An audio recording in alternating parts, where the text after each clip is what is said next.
اور وہاں جج جیمز کو سزائے موت کے بجائے 30 سال قید کی سزا سنا دیتا ہے۔ یہ سن کے عدالت میں بیٹھا ہر شخص جج پہ چلانے لگتا ہے کہ اس نے اسے سزائے موت کیوں نہیں دی۔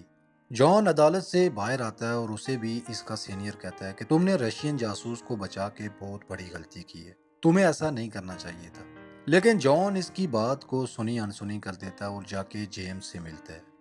جہاں جیمز اسے تھینکس بولتا ہے اور اسے کہتا ہے کہ تم نے واقعی کر دکھایا، اور ساتھ اسے کہتا ہے کہ مجھے لگتا ہے میری جان بچانے کی وجہ سے اب تمہاری جان خطرے میں پڑ گئی ہے، کیونکہ اب سارا امریکہ تمہارے خلاف ہو جائے گا۔ کہانی آگے بڑھتی ہے اور دکھایا جاتا ہے کہ اگلے ہی دن جان کے گھر پہ حملہ ہو جاتا ہے اور ہر طرف سے فائرنگ شروع ہو جاتی ہے، لیکن ان کی قسمت اچھی ہوتی ہے کہ ان میں سے کوئی بھی معمولی زخمی تک بھی نہیں ہوتا۔ اب اس سب کے بعد جان بھی بہت ڈر جاتا ہے اور وہ پولیس کو اسپیشل پروٹیکشن کے لیے بلاتا ہے، جہاں ایک پولیس آفیسر اس پہ چلاتا ہے اور اسے کہتا ہے کہ تمہارے ساتھ ایسا ہی ہونا چاہیے، تم دیش کے غدار ہو، تم نے رشین جاسوس کی جان بچائی ہے جو ہزاروں امریکن کا قاتل ہے۔ کہانی آگے بڑھتی ہے اور ایک سی آئی اے کے آفیسر کو دکھایا جاتا ہے جس کے سامنے بہت سارے پائلٹ بیٹھے ہوتے ہیں، اور وہ انہیں جہاز دکھا کے بتاتا ہے کہ ان کے نیچے پاورفل کیمرے لگے ہوئے ہیں، تم لوگوں نے رشین ٹیریٹری میں جانا ہے اور ان کی جاسوسی کرنی ہے، لیکن یہ جاسوسی بہت زیادہ اونچائی سے کرنی پڑے گی تاکہ رشین آپ کو پکڑ نہ سکے، اور ساتھ انہیں بتاتا ہے کہ اگر تم میں سے کوئی بھی پکڑا گیا تو تم لوگوں نے جہاز کو کیسے تباہ کرنا ہے تاکہ تم ریشینز کے ہاتھ نہ لگ سکو۔ اس کے بعد ایک پائلٹ جہاز لے کے ریشین ٹیریٹری میں چلا جاتا ہے، لیکن وہاں ریشین راڈار سسٹم اس کے جہاز کو ڈیٹیکٹ کر دیتا ہے، جس کے بعد وہ اس پہ ایک میزائل داغتے ہیں جس سے جہاز کا ایک حصہ تباہ ہو جاتا ہے۔ وہ پائلٹ جہاز کو تباہ کرنے کی کوشش کرتا ہے لیکن وہ نہیں کر پاتا اور ایک پیراشوٹ کے ذریعے وہ ریشین ٹیریٹری میں اتر جاتا ہے اور اسے وہیں گرفتار کر دیا جاتا ہے۔ ادھر یہ بات سارے امریکہ میں پھیل جاتی ہے۔ اگلے دن جان آفس پہنچتا ہے اور سب لوگ اس پہ چلانا شروع ہو جاتے ہیں کہ تم دیش کے غدار ہو۔ وہیں جان کو ایک خط ملتا ہے جو جیمز کی وائف نے لکھا ہوتا ہے، جس میں وہ جان کا شکریہ ادا کرتی ہے کہ تم نے میرے ہسبینڈ کی جان بچائی۔ جان وہ خط جیمز کو دکھاتا ہے جسے دیکھ کے جیمز کہتا ہے کہ یہ خط اس کی وائف کی طرف سے نہیں لکھا گیا۔ دوسری طرف رشین آفیشلز کو دکھایا جاتا ہے جنہوں نے اس پائلٹ کو اریسٹ کیا ہوتا ہے اور اسے کورٹ میں پیش کیا جاتا ہے جہاں عدالت اسے 10 سال کی سزا سنا دیتی ہے۔ ادھر جان وہ خط لے کے اپنے سینئر کے پاس جاتا ہے اور اسے کہتا ہے کہ یہ خط جیمز کی وائف نے جرمنی سے لکھا ہے، جس پر وہ جان کو کہتا ہے کہ یہ خط برلن سے لکھا گیا ہے اور یہ اس کی وائف کا خط نہیں ہے،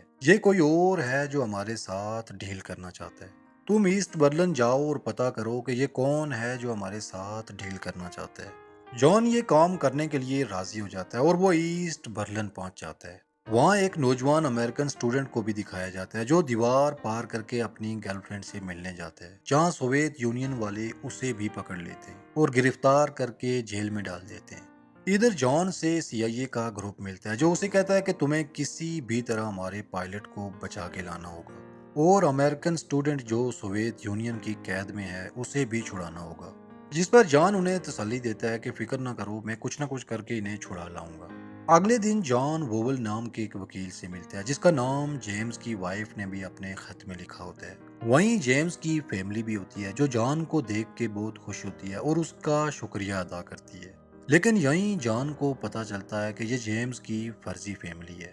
اور یہ اس کی ریئل فیملی نہیں ہے۔ دراصل یہ ساری گیم رشین انٹیلیجنس چیف کی ہوتی ہے، اور یوں وہ جان کو یہاں بلا کے اس سے ملتا ہے اور اسے کہتا ہے کہ جیمز اسے کسی بھی قیمت پہ واپس چاہیے، جس پر جان اسے بتاتا ہے کہ آپ کو جیمز مل جائے گا اگر اس کے بدلے میں آپ امریکن پائلٹ کو آزاد کریں، جس پر وہیں کھڑی رشین ایمبیسی کی چیف کہتی ہے کہ انہوں نے جیمز کو کافی عرصے سے اپنے پاس رکھا ہوا ہے، اس لیے وہ اس ایکسچینج پہ کبھی راضی نہیں ہوں گے کیونکہ انہوں نے جیمز سے کافی انفارمیشن لے لی ہوگی، اور ہم بھی اس پائلٹ سے انفارمیشن لینے کے بعد ہی اسے رہا کریں گے۔ اس کے بعد رشین چیف اسے کہتا ہے کہ وہ اس ڈیل کے بارے میں اپنی سرکار کو بتا دے گا، ساتھ وہ جان کو ایک وکیل کے بارے میں بتاتا ہے کہ تم اس سے ملو، وہ اس ڈیل میں تمہاری ہیلپ کر سکتا ہے۔ اس کے بعد جان اس کے بتائے ہوئے وکیل کے پاس پہنچ جاتا ہے اور اسے ڈیل آفر کرتا ہے کہ جیمز کے بدلے انہیں پائلٹ اور وہ امریکن اسٹوڈنٹ دونوں چاہیے۔ وہ وکیل اس کی ڈیل سینئر تک پہنچا دیتا ہے اور اس کے بعد ان کا سینئر جیمز سے ملتا ہے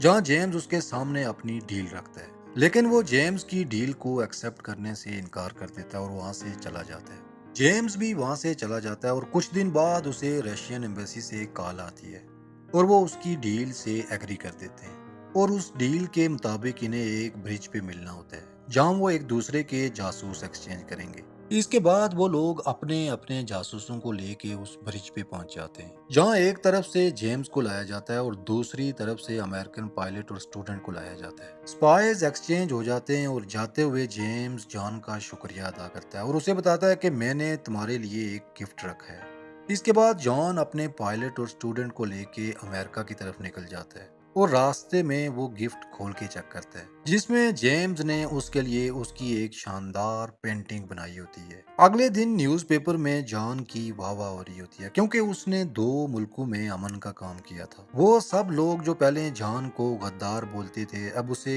عقیدت بری نگاہوں سے دیکھ رہے ہوتے ہیں اور یہیں اس کہانی کا دی اینڈ ہو جاتا ہے۔